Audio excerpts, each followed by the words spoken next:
آپ کے کسی بھی کام میں رکاوٹ ہو، آپ اس عمل کو کیجئے، انشاءاللہ الرحمن آپ کی وہ رکاوٹ دور ہو جائے گی۔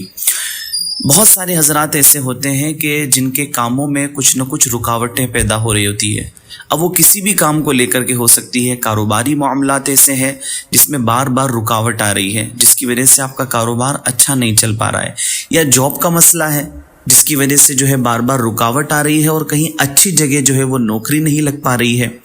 یا شادی کا معاملہ ہے کہ آپ کہیں رشتے کی تلاش میں ہیں لیکن رکاوٹیں آ رہی ہے جس کی وجہ سے آپ کا وہ کام پورا نہیں ہو پا رہا ہے، یا کسی چیز کی آپ نے خواہش کی ہے، کوئی جائز کام ہے آپ کا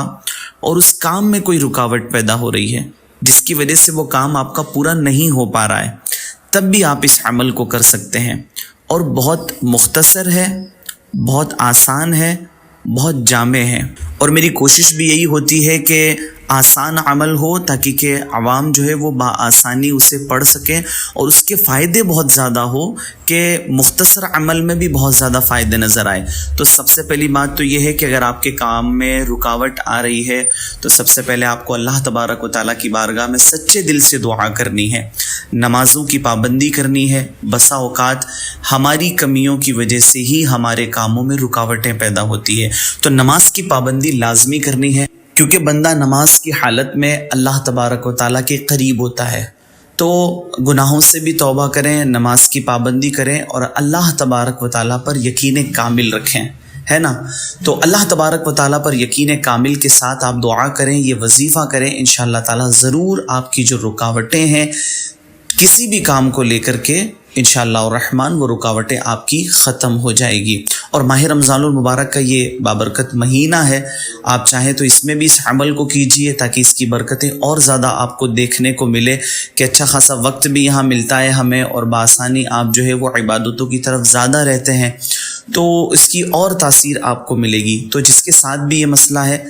آپ اس کو کیجئے گا تو انشاءاللہ تعالیٰ اس کے فوائد آپ حضرات ضرور محسوس کریں گے۔ آئیے عمل کی طرف چلتے ہیں کہ کرنا آپ کو کیا ہے،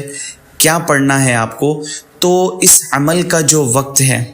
وہ آپ اپنے سہولت کے حساب سے کوئی سا بھی وقت آپ منتخب کر سکتے ہیں جس میں آپ کو سکون زیادہ حاصل ہو کہ آپ اطمینان سے اس عمل کو پڑھ سکیں۔ تو چاہے فجر کی نماز کے بعد کا وقت ہے، یا سحری کے بعد ہے، یا ظہر کی نماز کے بعد، عصر کی نماز کے بعد، مغرب یا عشاء کی نماز کے بعد بھی آپ اس عمل کو کر سکتے ہیں، یا رات کے کسی حصے میں بھی آپ اس عمل کو کر سکتے ہیں۔ آپ کو باوضو ہو کر کے مصلی پر بیٹھ جانا ہے۔ مسجد میں اگر آپ اس عمل کو کر رہے ہیں تو باوضو ہو کر کے آپ مسجد میں بیٹھ جائیں۔ 11 مرتبہ آپ کو درود شریف پڑھنا ہے، اول بھی اور آخر بھی۔ تو 11 مرتبہ اول و آخر درود شریف پڑھنا ہے،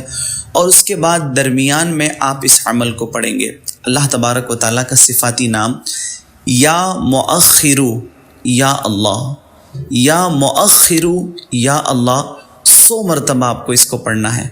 اور ایک تسبیح 100 مرتبہ آپ کو پڑھنا ہے، اول آخر 11 مرتبہ درود شریف کے ساتھ۔ پہلے آپ اس عمل کو اچھے سے پڑھ کر کے زبان پر بٹھا لیں، اس کے بعد آپ اس عمل کو پڑھیں، کیونکہ اگر آپ غلط پڑھتے ہیں تو اس کے فوائد سامنے نہیں آئیں گے۔ تو یا مؤخر یا اللہ، اس کو آپ پڑھیں اور اللہ تبارک و تعالیٰ کی بارگاہ میں دعا کریں۔ انشاءاللہ تعالیٰ ہر آپ کا جائز کام جو رکا ہوا ہے، جس میں رکاوٹ پیدا ہو رہی ہے، انشاءاللہ الرحمن اس عمل کی برکت سے وہ رکاوٹ ختم ہو جائے گی۔ ثواب کی نیت سے آپ دوسروں تک بھی اس کو پہنچائیں۔ اگر آپ چینل پر نئے ہیں تو چینل کو لازمی سبسکرائب کریں، نوٹیفیکیشن بیل آئیکن پریس کر کے اسے آن بھی کر لیں۔